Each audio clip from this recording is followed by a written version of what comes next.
Hey there everyone, Dr. Beth Westy here, and I wanted to pop on tonight and talk about really figuring out where you are at in your cycle, even if you're not getting a regular period, even if you're not sure where you're at.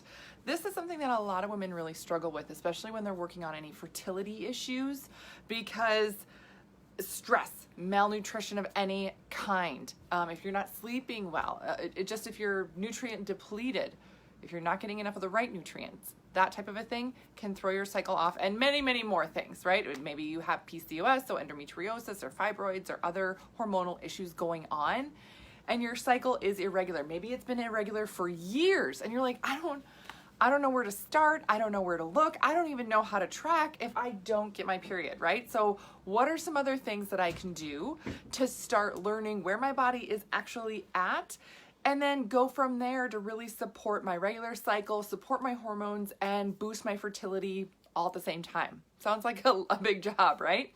Well, I'm going to talk about just some few simple things that you can do to look at where your system is at during the month, different weeks throughout the month.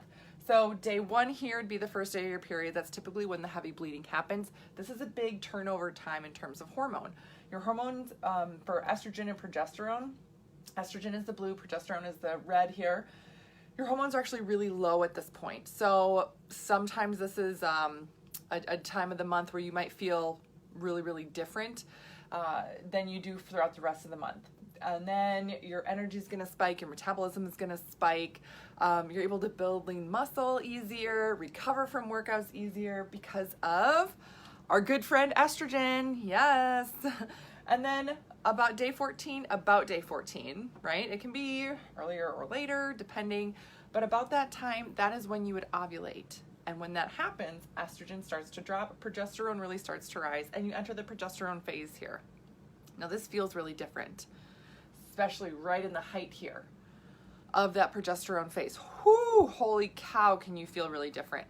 Your energy can be really depleted.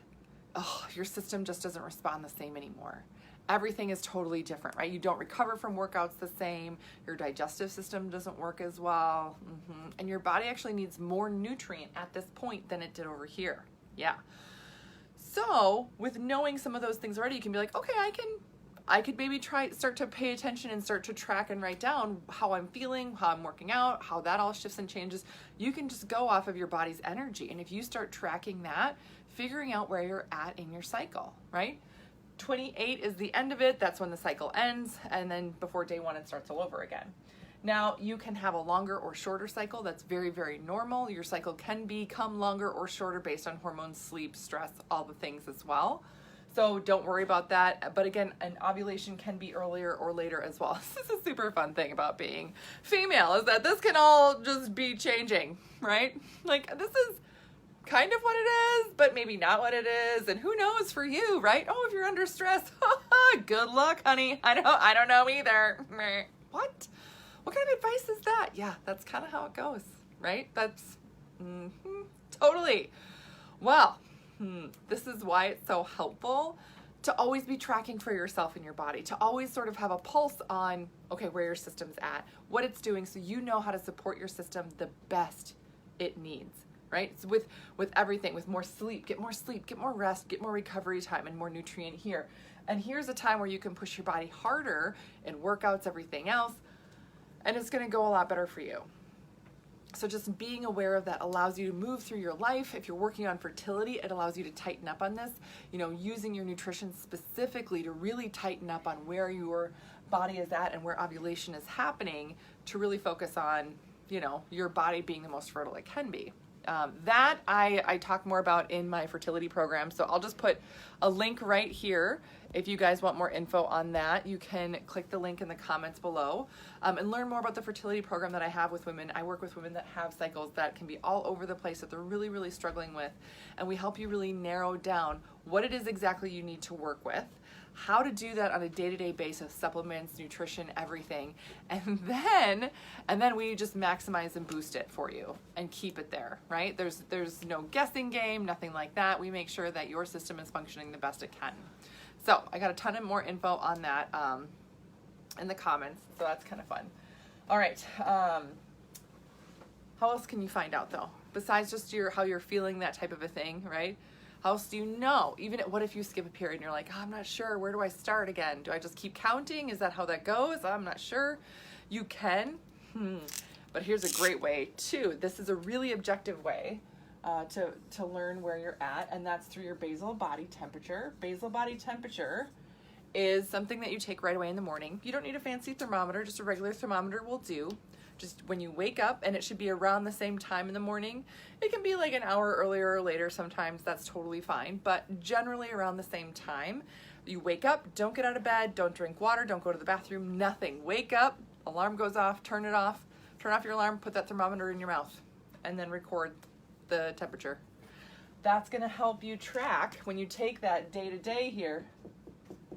You know, it's gonna help you track where you're at. Your temperature should be lower here in the estrogen phase, and then it should dip and spike and be higher here in the progesterone phase. So that gives you a really good clue to where you're at. Now again, if you take your temperature for 2 days, you might not know where in those 2 days you are at, but over the course of the month, you'll be able to track really easily. Other things that are really helpful in terms of tracking are looking at your cervical mucus. That is tracking your body's other signs and signals.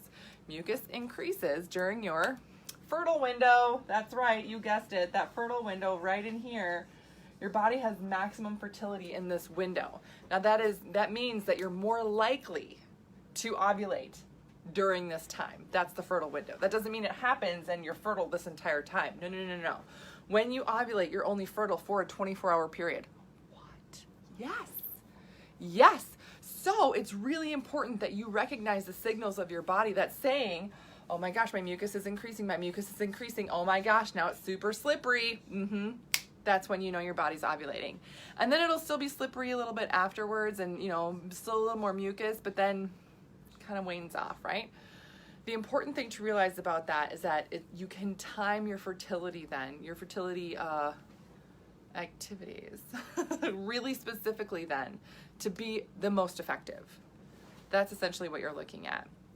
Also note that, when you're looking at fertility things in that fertile window, if you're trying to not get pregnant for some reason, healthy sperm can live up to 4 days in your body.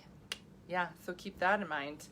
But this is going to be that fertile window. So checking that cervical mucus, really getting to know your body is going to be one of the best ways to tell where you're at. There's even things that shift and change with other systems in your body. So your mucus increases here and changes here. That also happens the rest of your body too, right?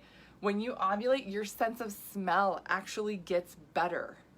Does it really get better? No, but you have increased mucus, so you can pick up other scents. So even if you're like, well, I'm not sure, I don't know, if I'm really noticing cervical mucus, I don't know, but man, I've been sneezing more and nothing changed there, okay, and yeah, I can smell things now in the other room. What's happening? Yes, that's a change in that cervical mucus that's increasing your sense of smell.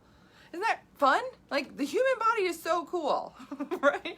It's so cool, and it's amazing that you can use these other signs and signals to tell you where you're at. So, if nothing else, if you have no actual cycle and you're like, okay, I know I'm like doing something, but my period feels wonky, or maybe I'm spotting here and there, am I really ovulating or not? It's these other things, basal body temperature, your feeling, energy, mood, everything else, right? Your cervical mucus and mucus in your entire body can tell you where you're at. That was a lot of information that I just threw at you guys. Yay, right?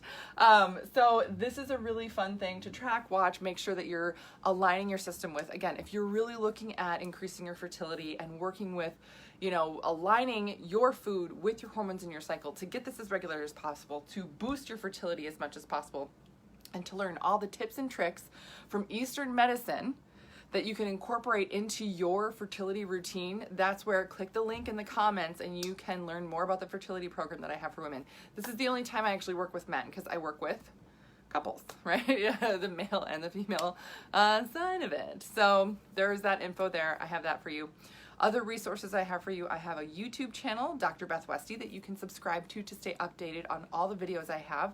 My podcast is called The Female Health Solution, and you can subscribe to that. I have some fantastic episodes that I've done. And then books I have for you, The Female Fat Solution. There's info about how to eat for your hormones and cycle in here.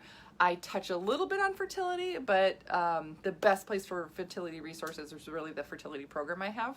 And then I also have a book on menopause, just really covering a lot of women's health issues. So that's what I got for you guys tonight. Please let me know if you do have any questions at all.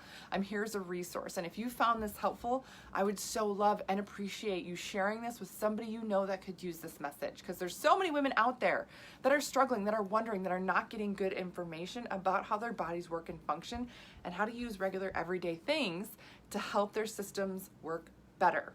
Okay, that's what I got for you. Have a great night, and I will see you later.